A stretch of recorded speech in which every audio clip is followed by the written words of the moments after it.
Team at sport-social.co.uk.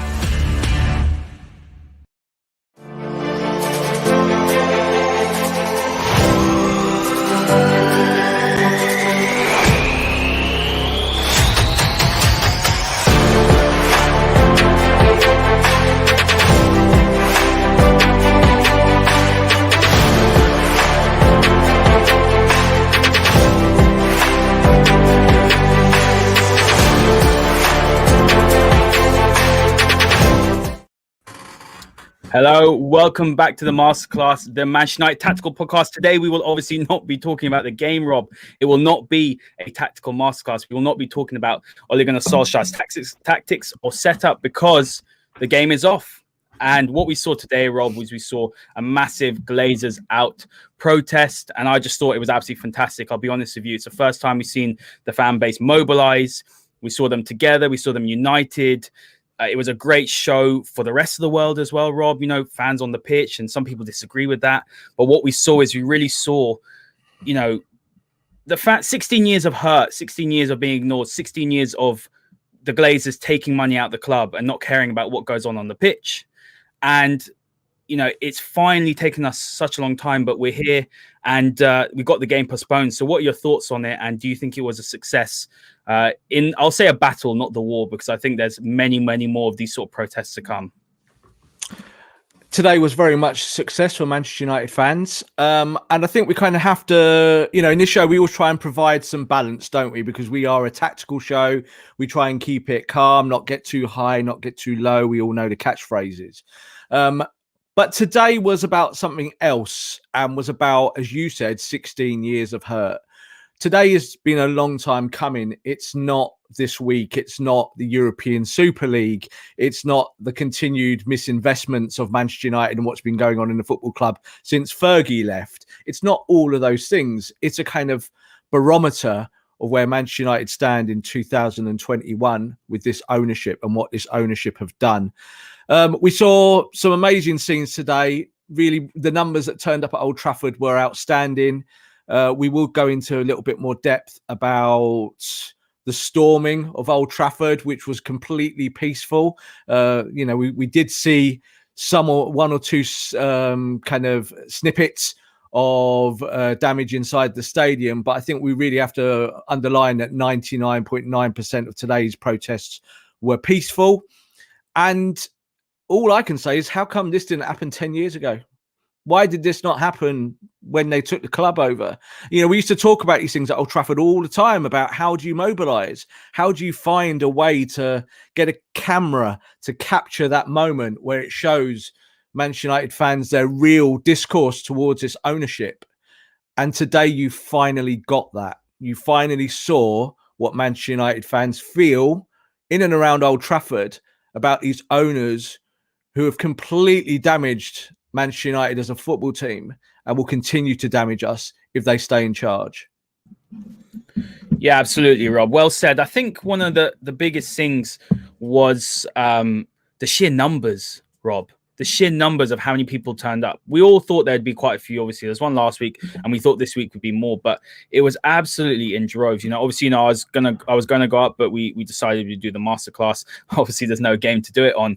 But that was the thing I think that was most striking. You know, obviously, we're in COVID pandemic times, and I think that's what the media are doing. You know, there's a good comment here from Yehuda saying so much hypocrisy in the media, it's unreal. You obviously work in the media. Sky doing everything they can to highlight the actions of one or two fans to stain the whole fan base. That's exactly it, isn't it? It's the fact that there are a few that did cross the line, did vandalize, whereas a vast majority didn't. And you know, after what happened with the European Super League, you saw all the pundits come out and discuss about how terrible these owners are. So now the fans are doing that. The fans are stepping up and they're actually making their voices heard. And the same pundits are turning around and saying that, how dare the fans do this? How dare they postpone it? What can the fans actually do? Because at the end of the day, they're damned if they do or they're damned if they don't. I think we need to, again, add some balance to the comment that Sky are doing this, that, or the other. Graham Soonest is doing this, and Gary Neville and Cara and Roy Keane are doing the other. And I think even Micah Richards for kind of the attempts and stuff that he was saying.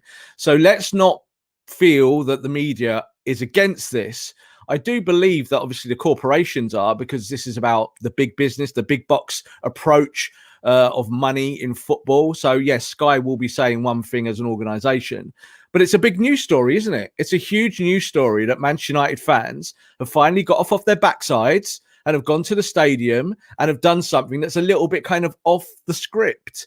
Now, I know fans have done it before, and we've done it in their hundreds, and there's been plenty of protests over the years, but there's never been a way to mobilize those 1 billion United fans. And I've said it on our show before about how do you do that? It's very, very difficult. It's not something that's easy. You're always going to get some people who lean towards violence, who leans towards the exceptional, doing something that is too much, gone too far, that actually brings detriment to the overall kind of movement and feeling of the protest.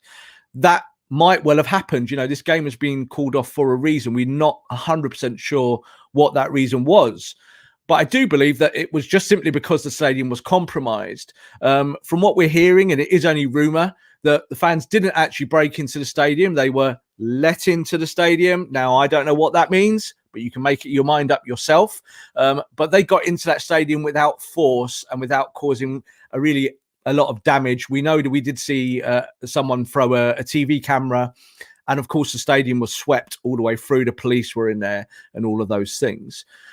But I just think today is something that will go down in Manchester United history, because today the fans they understand what the Glazers are doing to this football club, but it's difficult to proclaim that to the world. So let's use Graham Soonest and Sky, as some of the comments are saying here. You know, Graham Soonest said, but this is just football, isn't it? This is how football is. And to a point, he's right. It is kind of indicative of the whole of the game. You know, the game is rotten from top to bottom. It's a sport I earn my own living in. But that's not our fault. You know, that's the way that the system is at the moment. And what Graham said was completely wrong. But what Gary Neville said was completely right, is that we have had enough.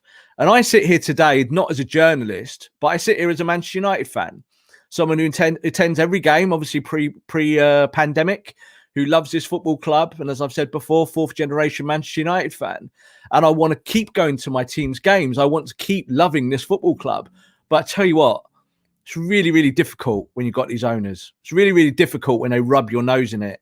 It's really difficult that in 16 years, they've not even spoken to the fans officially, because they have no interest in us as fans. They see us as customers. So it's a red letter day today, Haider.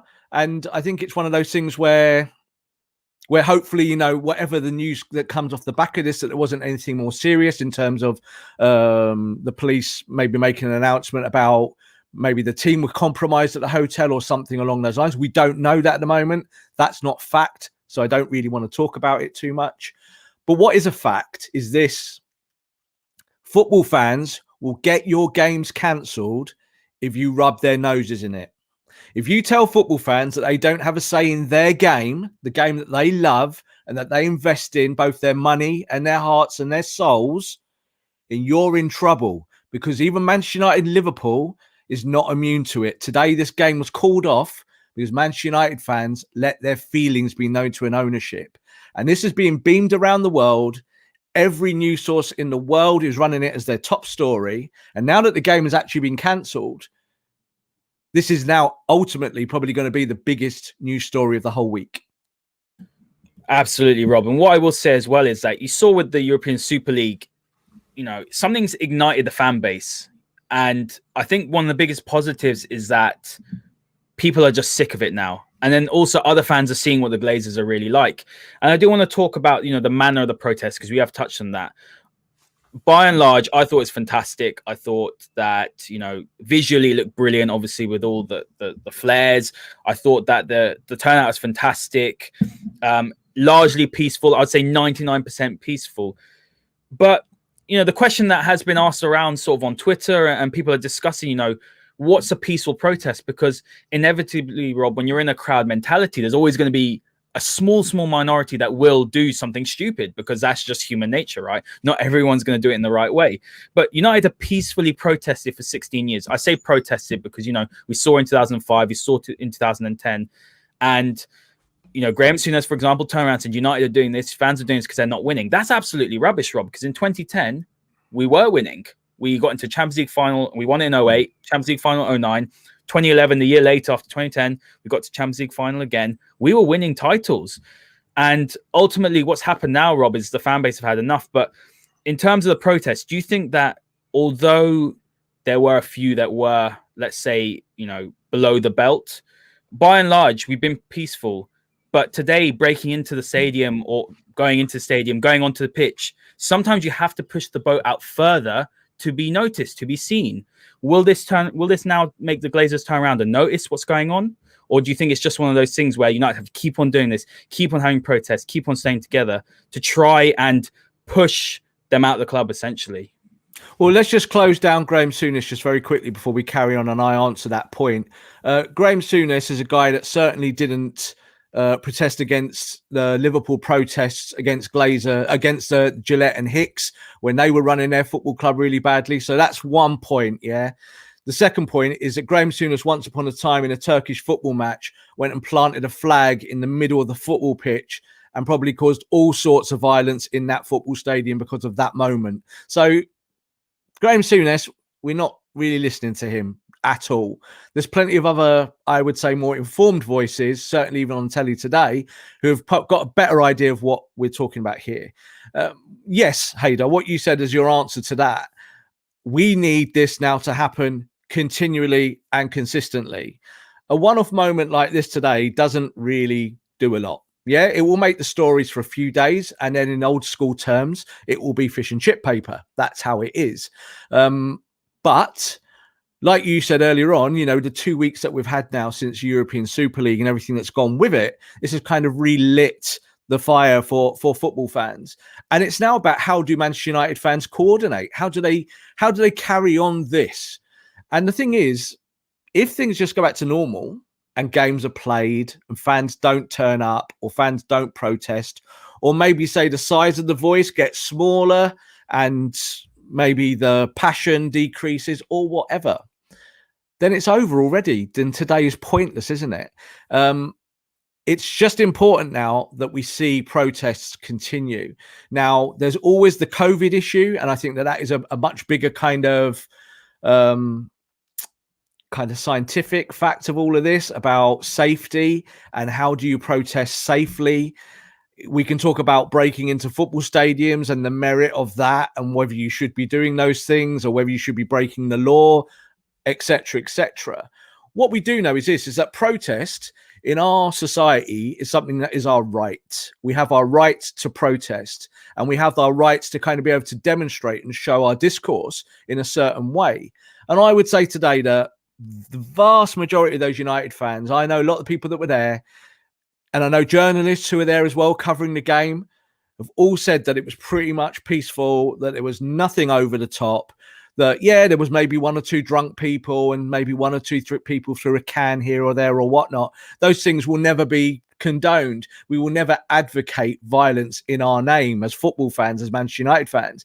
I'm old enough to remember when violence was at every football stadium and hooliganism was a normal thing, and you did see it in the stands. Those days have gone in English football. They don't exist anymore. So when we protest, we can't go back to the good old bad old days and pretend that we're something else, because that's not what we are anymore. That's not who we are. But we are still United fans. We still want an ownership that listens to the fans, that reflects our values as football supporters who go and support this team, that give our money to this football team. And do we want to run the whole club? No. But do we want a model and a voting rights system, a 50+1 system that helps us? 100%.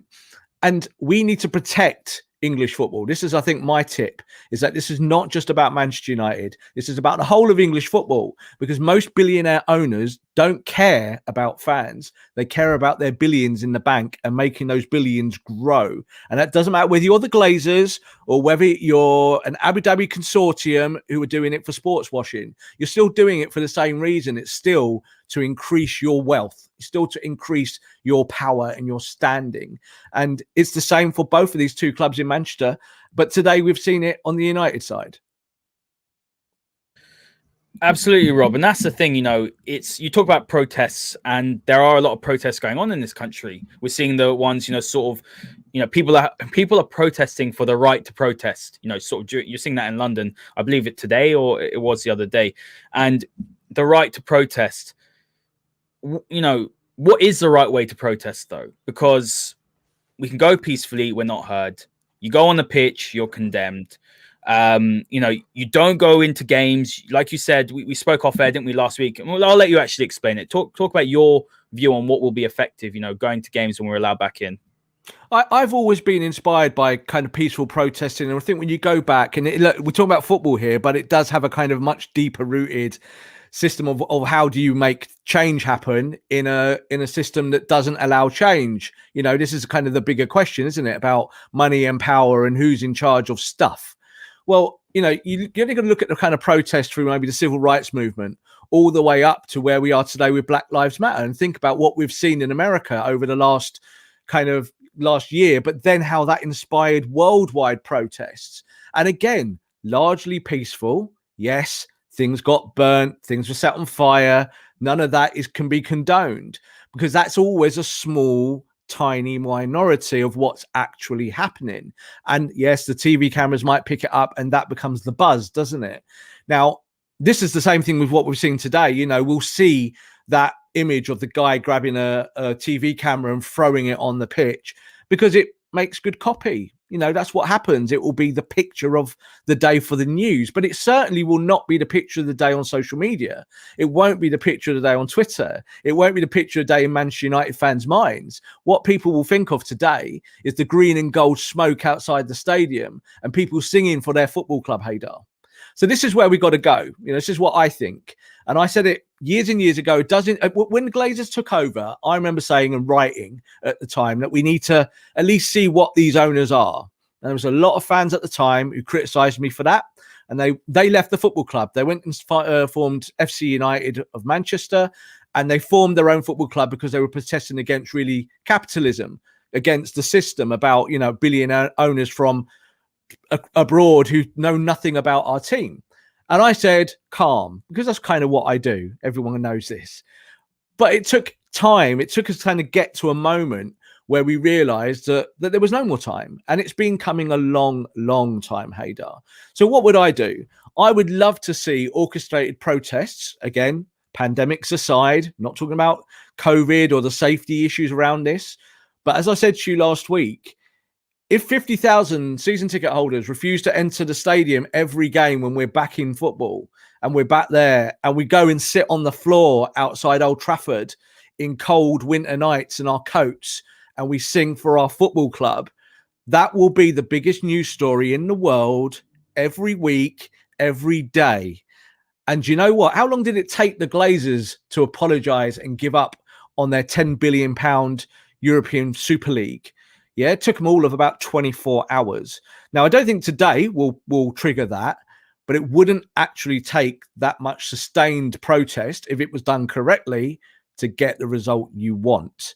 It'll be interesting to see how the government react to this. I'm sure that they will go the other route now and say, oh, people breaking into stadiums is a terrible thing and all of this. But like I just said to you there, we don't know if they actually did break in or whether they were let in.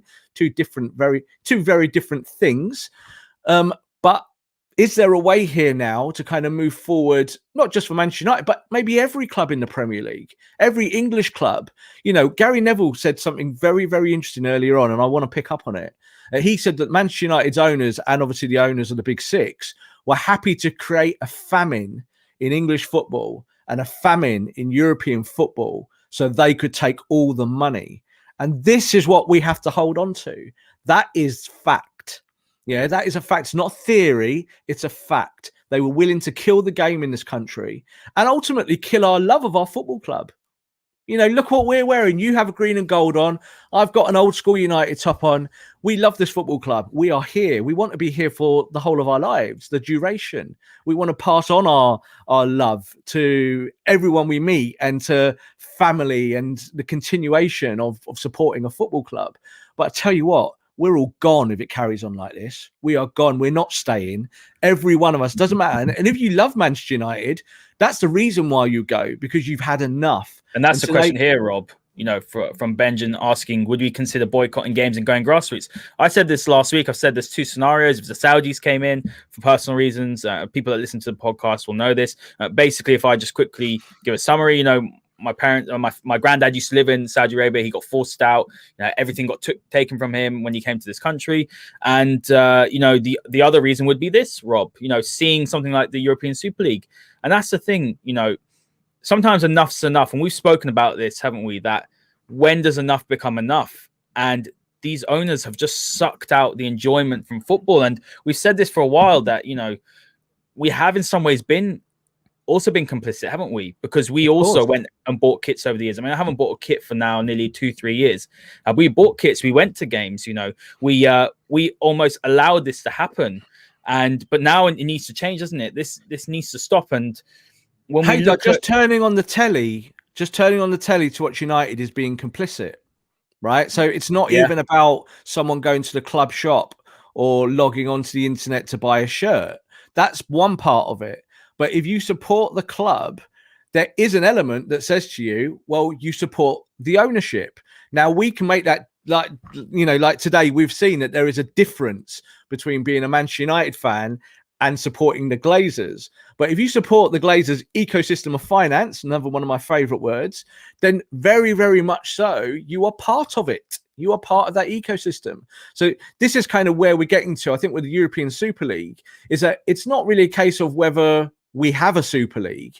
It was everything that went along with it. The closed shop mentality, the way that they were willing to pillage, almost in like a way that empires did over the last 200 years, of being able to go to a different place and just take what you want, take it all for you, because you're all that matters and they don't matter, and we're off into the sunset with all the gold. And that's what Manchester United was saying. Daniel Levy at Tottenham was saying this, kind of talking about how they were doing it. They were trying to protect themselves, but by protecting themselves, they were willing to throw everyone else under the team bus. So this is where we are with it. And this is why fans won't tolerate it, because we're not going to watch our football club do this to itself, to us, but also just to the general ethos of competition. We love football because it's the ultimate sport. And once you take the sport out of the game, then there's nothing else to love.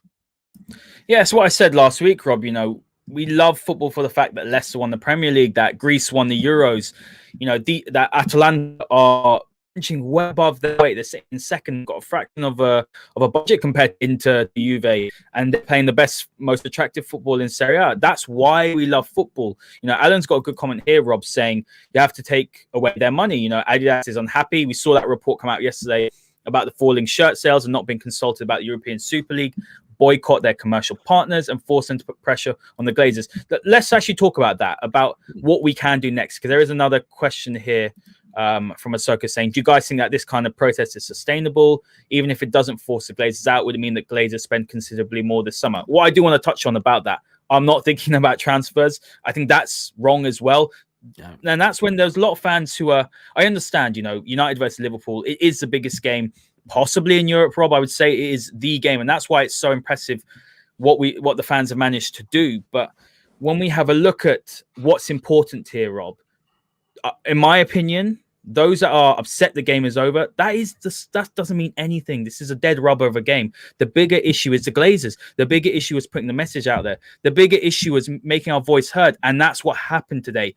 I don't care what's happening in the summer. Obviously, I like to think that I want us to sign Sancho, but Rob, focus on the issue here. It's the Glazers. You need to get them out. They're the issues, because at the end of the day, that's what matters. Playing against Liverpool today did not matter. It was a nothing game. And that's the thing. I know there are a lot of fans that are upset about it, but with all due respect, it's just nonsense, isn't it?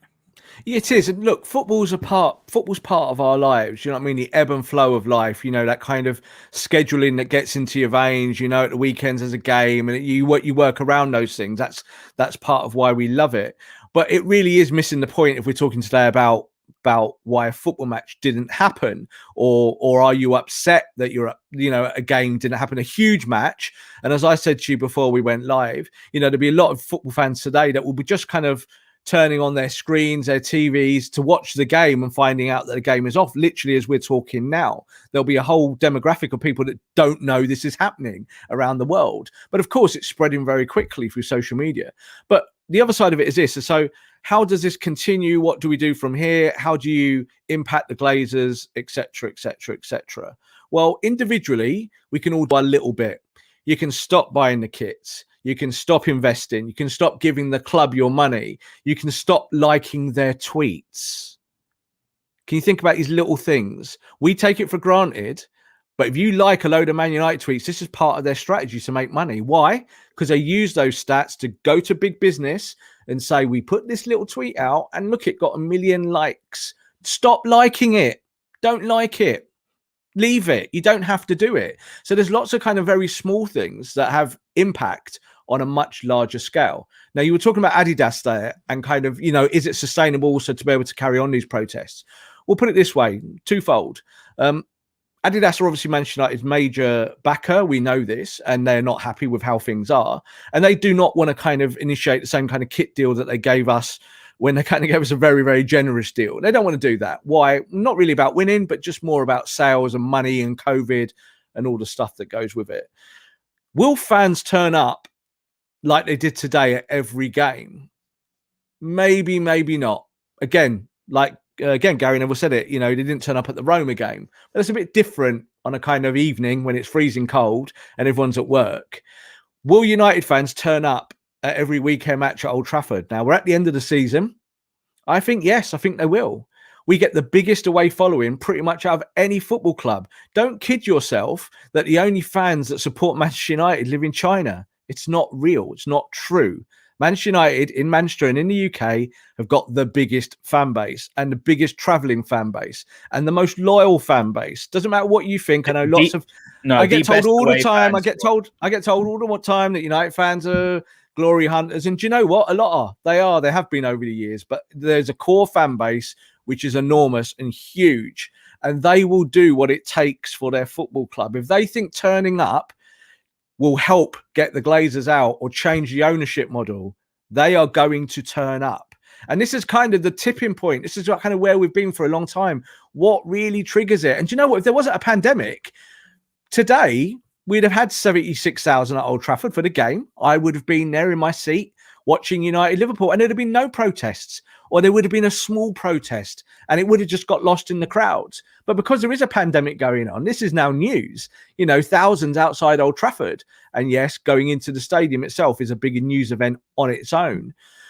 But can it continue? I think it can continue, certainly for the short term, but it's something that has to be consistent going forward. It has to be orchestrated by must have to be the guys that kind of be at the center of it. And you have to do it. You have to do it in a political. You have to do it in a political sense. You've got to do it in a political sense, Haider. You've got to do it like this is a political movement. This is not about me. This isn't about where the money flows. This is about love of a football club and how you actually support that football club and how do you do it going forward? How do you support the team without just giving it all away?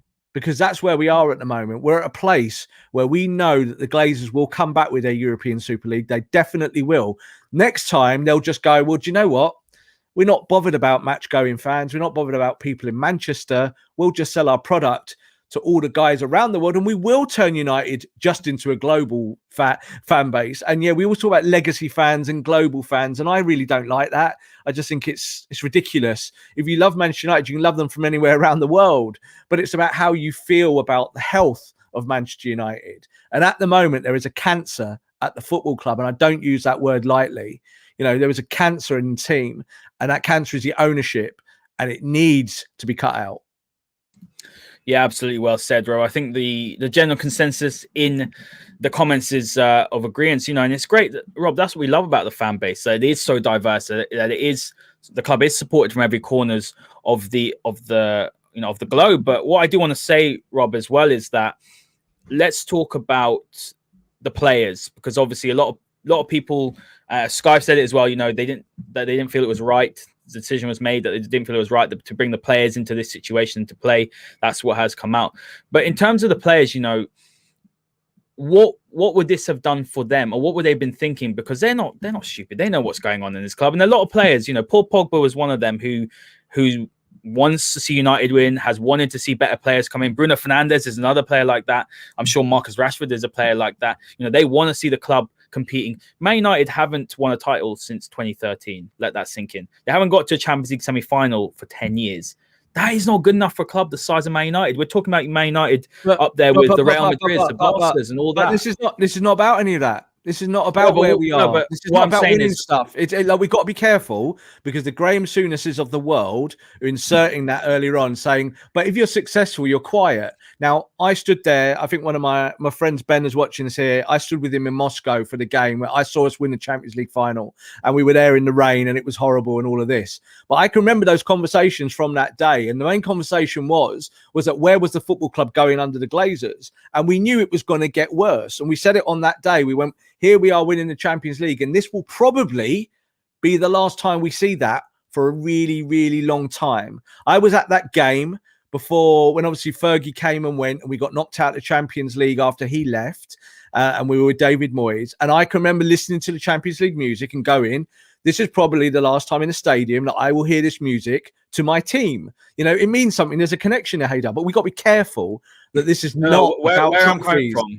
It's not about trophies. It's not about transfer spends. It's not about Jadon Sancho. It's not about Haaland. It's not about any of those things. It's not about success on the pitch. It's not about putting the ball in the top corner. This is about acute football politics. This is about how the system runs itself and what fans mean in that system. And we've got to hold on to that, because we see it in Germany. They do it really well in Germany. They look after their football clubs. We need to get a little bit more German. No, I agree with that completely. Where I'm coming from is, the players have seen the fans, the manager's seen the fans do what they do. And, we talk about, let's say, Oli having influence, and he has got influence behind the scenes. Seeing this collective Glazer out movement, this is going to have an impression on the players, whether it's positive or negative. It's going to have an impact on the manager, whether it's positive or negative. And I think that what we have to do as fans, we have to keep it going. We have to keep on pushing, because at the end of the day, it's about the togetherness. It's about fighting for that bigger cause. Why I mentioned the players is that obviously the players were essentially, the bus was stopped from leaving. They would have seen what's going on. The question is, how would the players have reacted to this? That's where I'm coming from. I think the players and the management, I obviously include Ole in that, can't do anything. What can they do? They're employed by the football club. They're employed by the Glazers. They work for them. If you don't like something at work and it's in your office, do you go and throw your office table over and say, bosses, I don't like this? No, it doesn't happen. So ultimately, the game was called off today. The players were ready for the game. They would have been prepared. I don't think any of them are kind of crying tears at the end of it going, we didn't play a game of football today. They would have preferred to, but ultimately, you can't have a stadium where fans have got in and then think that that's safe, just from normal kind of health and safety constructs. This game was always going to get called off. I was really surprised that when it was postponed to start off with, and people were saying, yeah, I agree. "Oh, but." My first tweet was that this game cannot go ahead, because how do you know that one of those fans hasn't done something in the stadium? We don't know. I was in the stadium the day for the Bournemouth match when we had the bomb scare, and I was sat in my seat because I get in there early, and I can remember the hell in that moment. And I can remember running out of the stadium with a load of other United fans because we were told that there was a bomb in the stadium. So you cannot just trust things. You have to kind of do them properly. How can you run a football match with the biggest game in the world today? You can't.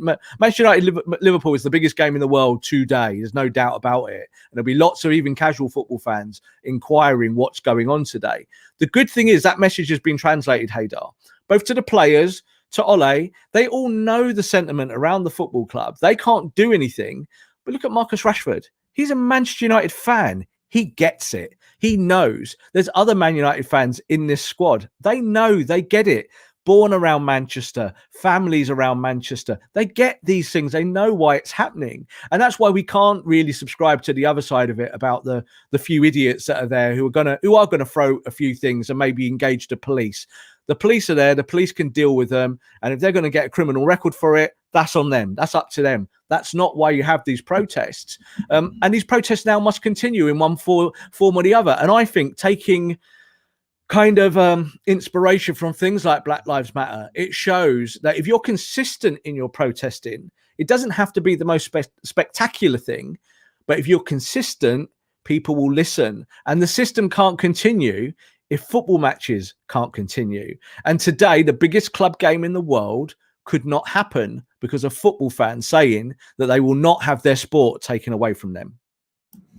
Well, that's the point, isn't it, Rob? You know, the focus, and there are some that focus on the negatives we saw. You know, as you said, look, if someone's going to be an idiot, they're the ones that are putting themselves at risk. But when the majority are doing something good, and that's kind of where I'm sitting on this and the whole protest. But before we wrap up, Rob, I want to address the 50+1 because there are questions about this. You know, Helly's saying here that she doesn't think it will necessarily work everywhere. Germany is not England.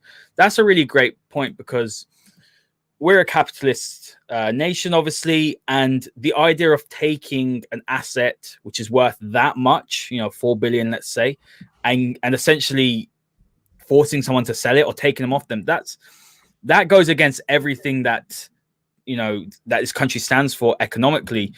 You look at the 50+1 model, I think it's a great model, but you also have a big disparity in the amount of financial power and funds that some of these clubs have. You're looking at Bayern Munich right now, and they've just taken Nagelsmann from Leipzig.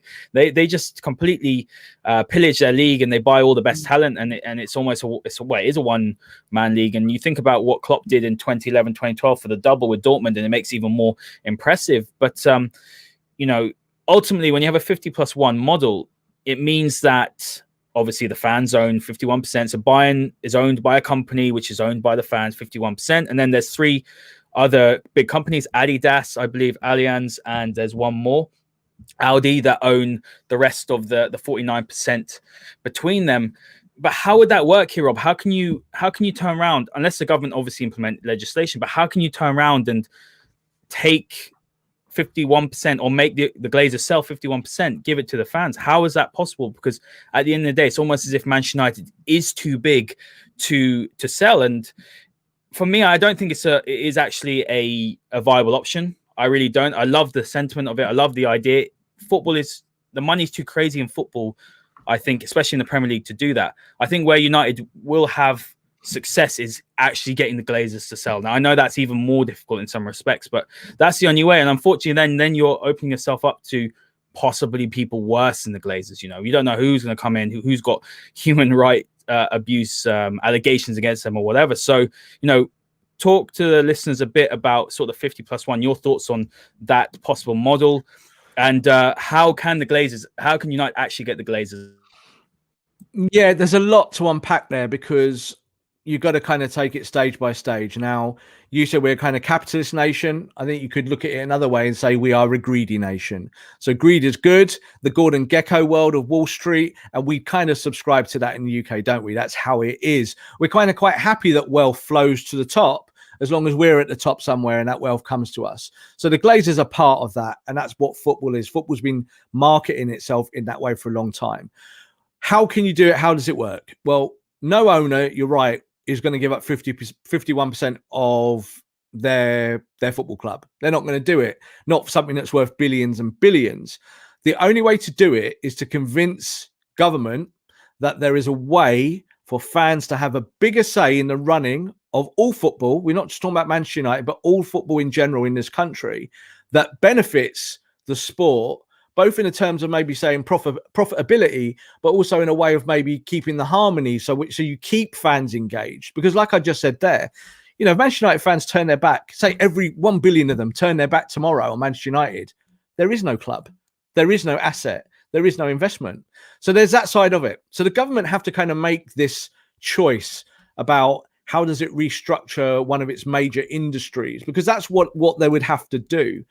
Do I think the Conservatives are the right party to do that? Obviously not, because they are greedy capitalists and they are for free markets. And the Premier League attracting all of this free market interest over 20 years has been designed. It's not a mistake. You know, they've got to where they are because that's where they want to be.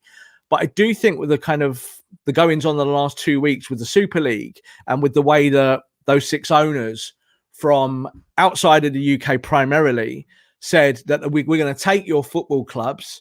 You know, we just had Brexit, haven't we?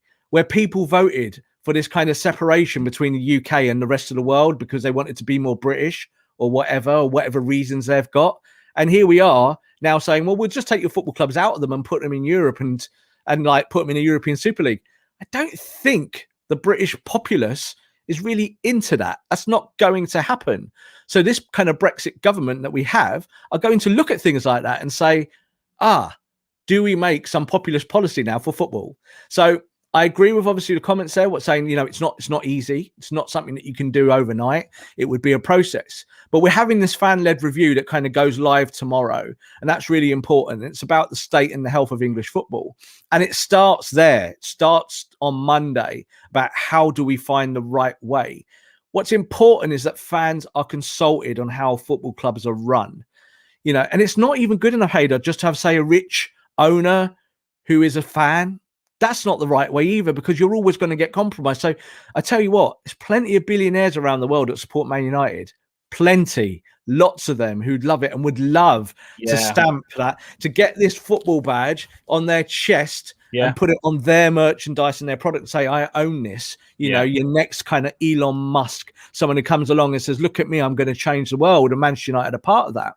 We've seen it with Arsenal with this last week. I'm not convinced that's the best thing for Arsenal. I'm really not, because they're saying it might be a fan-led kind of consortium, but will it really be?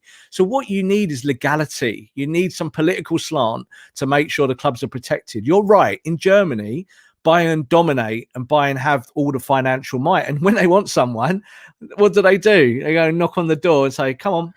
And they get good prices, Rob, as well. If, for example, we look at Havertz was sold to Chelsea for 85 million. If Bayern probably wanted him, they could probably knock off 20-30 million to get him. English football as a sport is much more on a level playing field because the teams have got more equality. So even though we've got all of these owners, Manchester City can go to a bottom of the league team and lose. It can happen, so that's what we're trying to keep alive, I think, with our sport and with the Premier League. And that's why the Premier League's good, not because it's technically always the best. We do a show on technique and tactics and all of that. And it's not always the case that English football is the best for those things. But what it is good for is that it's a fairly flat league. Like, you can go to a mid-table team and get hammered. The top clubs all know this, whereas Bayern Munich can tottle along and win every week and kind of win their titles, over the years very, very quickly through a season. So we're not promoting that. We're not kind of saying we want a one-team system or anything like that. We're looking at some kind of say on the football boards, that the boards have representation. Now, what I think might happen is that all of this pressure might force the owners to implement these systems themselves. Why? So they can maintain their power base while also giving the fans what they want. So if I'm Joel Glazer and I'm the Glazer family, I've got options. My one option is this. I value the football club. Now, what's Arsenal going for? 2 to 4 billion, something like that. I bet you can double those numbers for Manchester United when you look at the investment. Yeah. So that's one side of it. So I could sell my football club for 4 to 8 billion, something like that. And do you know what? If I really wanted a seller, I could find one tomorrow. I'm always told that there's no buyers for Manchester United, and it's rubbish because there's lots of billionaires who would love Manchester United. It's just about finding the right buyer if you want to sell. Now, I don't think the Glazers want to sell as it stands. That's one of the kind of tripping points. I think when you look at what would I do with my club, if I take that money and run and I can go back to my NFL franchise, I can go do all of my stuff that I do. That's one thing, but my money's then not growing.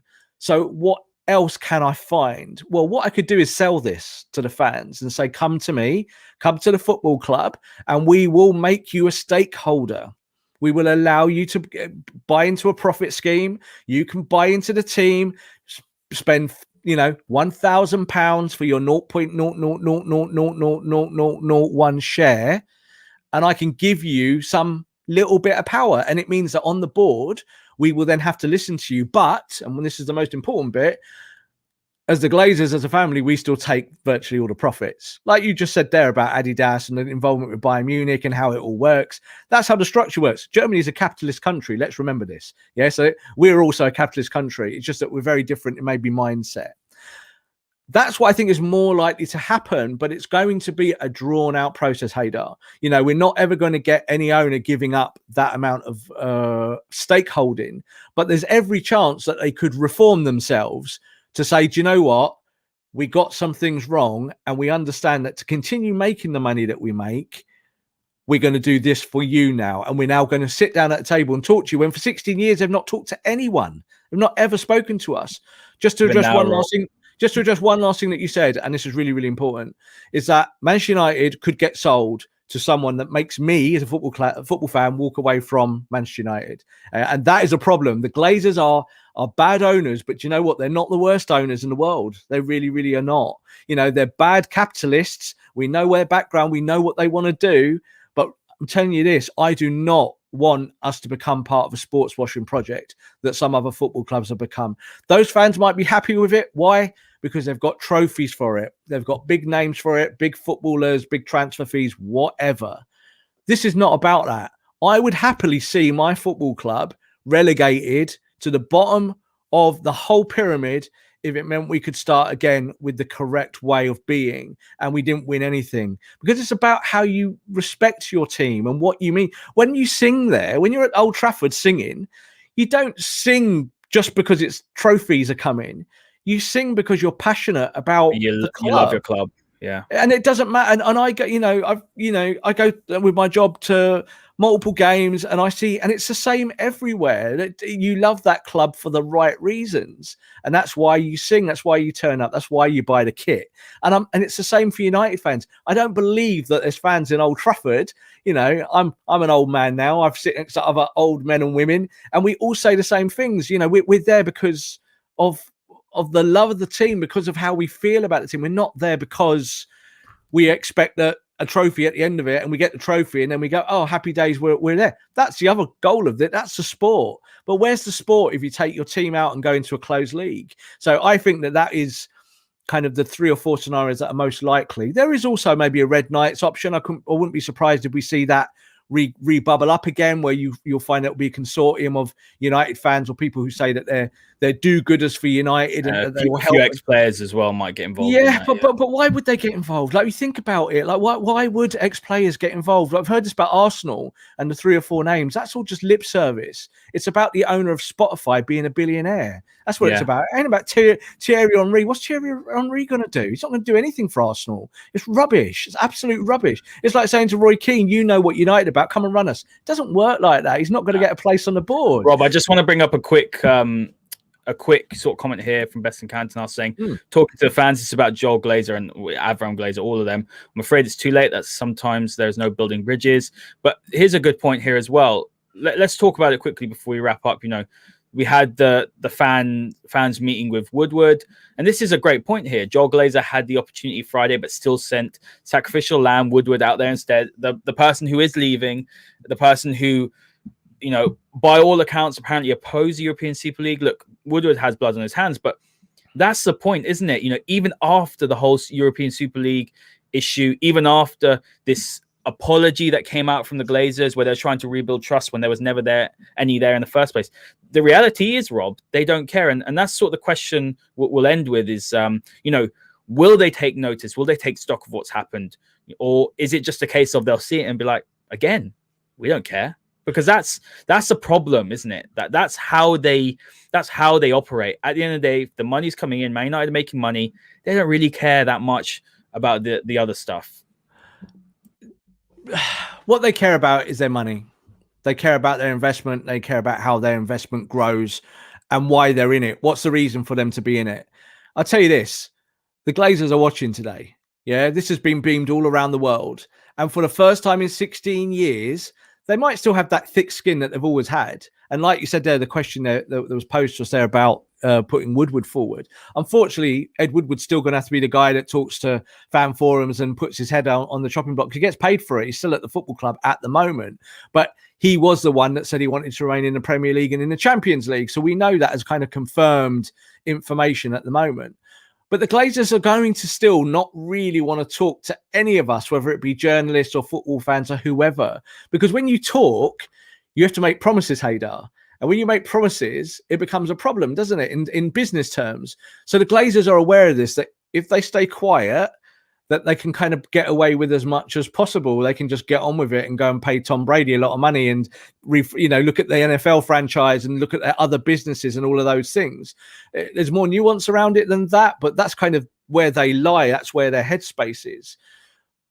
But what would I do now if I was the Glazers? I would be watching this and thinking, if this carries on, where do we stand in this? How do we either stop it, or how do we quell it, or how do we just run? What do we do? How do, all of their people they work with, and I'm talking about their sponsors and their creditors and their banks and everyone else, are going to be looking at this and going, this is now a bad stock. I'd be interested to see where the share prices go, Rob, if I'm honest. If anyone has got that in front of them, it'd be great. Just chuck it in the comments. The share price will suffer, but only with continued protests. And once, when a share price suffered, this is the way to really hurt an ownership, is that it's perception. And the share index is a perception. It's speculating to accumulate. So everyone that kind of throws money at Manchester United, who are big time investors, they do it because they speculate that United will always be a top brand. They speculate that things will always go well, not necessarily on a football pitch, but in terms of selling shirts with Adidas, etc., etc. All the things we've talked about that we don't need to go back over again. But once that share price dips a little, you got to remember, just a small dip can be worth hundreds and hundreds and hundreds of millions. Yeah, small dip. And that is enough to put the frighteners on any billionaire, because money is not a bottomless pit. And the Glazers know this. So there is that chance that the Glazers go, we're out, we're off, bye-bye. I don't think they'll say that in the short term, certainly not this season. But they might look at it a different way to Florentino Perez. So Florentino Perez, who is the kind of matriarch of Real Madrid, he's not going anywhere ever, unless those fans chuck him out, but they're not going to. He's not going anywhere. And he's got the arrogance and the backing and all the Champions League trophies to say why he's not going anywhere.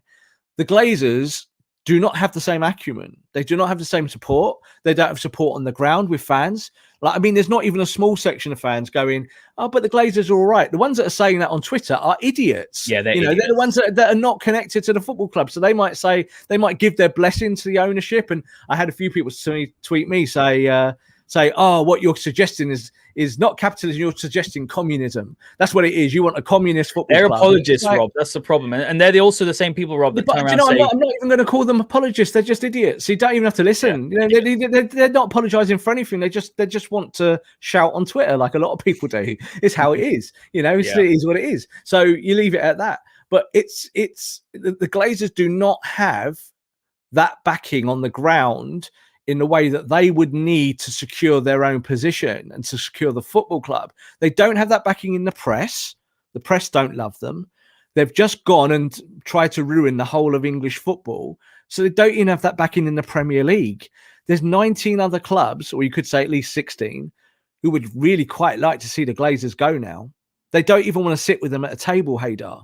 These things are more important than someone throwing a camera at Old Trafford onto a football pitch, which we will now see all night long. That's much more important, because these things mean things. And the share price will dip, and the big business companies that invest in Man United will be going, maybe we won't take your call this week. And if they don't take the Glazers' call, there's every chance that something happens. Yeah, very well said, Rob. I'm going to wrap up now, but what I will say is that I'm very proud of the fan base today, Rob. That was a great turnout. We shouldn't let the minority, as you said, the people that vandalized or threw a camera on the floor, we shouldn't let them overshadow what a fantastic effort today was, how great it was visually, being able to get a fixture postponed. This is going to be spoken about now across the world. This is Manchester United versus Liverpool, the biggest fixture in football for me. And at the end of the day, this is where fans should take positivity from this, that this is just a start. More of these protests with more unity, greater numbers, and change can happen. I really do believe that. I think change can happen because, as I sort of referred to before about the civil rights movement and stuff like that, we're still kind of talking about racism in our own game, aren't we?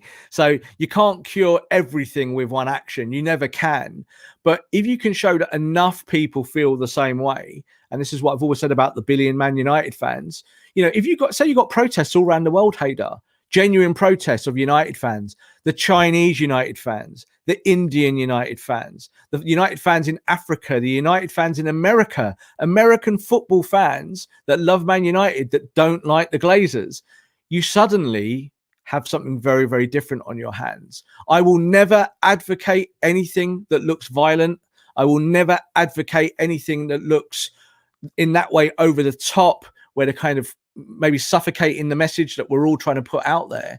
But like you said, and I do believe this, every 1 out of 100 is going to be an idiot, is going to do something stupid in a crowd of people. I think the police seem to do their jobs well today in terms of controlling the crowd. I think we'll see more police at games now. I think that will be a thing. But I'm pleased that so far that we've not heard of any reports of any kind of extremity, because ultimately this isn't this isn't terrorism. We're not trying to find a way to kind of burn down institutions. But we do want our say. We want to find a way to reshape these institutions. And maybe the Premier League will listen. Maybe the Premier League are watching this, Haider, and going, we're the ones that might have to change this. The Glazers are not going to change Manchester United, but hey, we can change English football, because it's actually their lives on the line as well, and their livelihoods as an organisation. The Premier League would have been defunct as a product in 2 or 3 years' time, simply because they would have been crowning Burnley as the champions of their league. And they don't want to crown Burnley as the champions of their league. No offence to Burnley. They want to crown United, Liverpool, Arsenal, City, the big clubs. That's what they want, because that's what sells. That's how they make money. But if they can reform their own house and help us along the way as a football club, then there's every chance that change can happen. So fans must have hope. Carry on, have hope. But support your football club in the right way, yeah? Understand what it means. A tweet is one thing, and it's good to show your discourse. But I thank every one of those fans that turned up at Manchester United today at Old Trafford, because I could see where they all were today. And I was just thinking, yeah, this is the way it has to be. You've got to be there. You've got to experience it. And let's hope that, we don't have COVID issues and that doesn't get thrown at us, because that's what happened with Black Lives Matter, wasn't it? It was like, oh, you shouldn't be at these protests because that's what the narrative will be, Rob. I fully expect the narrative will be. Yeah, it'll be, the narrative will be the COVID thing. I already had someone I saw it on Twitter just say that, this person's getting slammed for the fact that COVID and apparently violence, and this is a problem, the media will focus in on there is a police officer, I believe, who has got a damage to eye, and we condone that. That is not right at all. There is a glass door that's been kicked in. I've seen the video. We don't condone that. And I have seen that. We've all seen the camera get thrown. But at the end of the day, 99.9% of the fans went there with good intentions, and they went there for the love of their club and the love of their team, and they want to make something happen. And at the end of the day, that's what we should be focusing on, Rob. We shouldn't be focusing on and the media will spin it, Rob. They are going to say today was not hooliganism, right? No. Like I said, this is not hooliganism, and there was no sign of it. There was no weapons. There was no ultras. This is Manchester United supporters, people who turn up for games and love this football club and are going to be here long after this ownership have gone, when they've cashed in and they've gone, oh, we got 8 billion quid from a Saudi consortium. Thanks a lot. We're off. We're back to America. We don't care whether we register you in the Cayman Islands or wherever you are.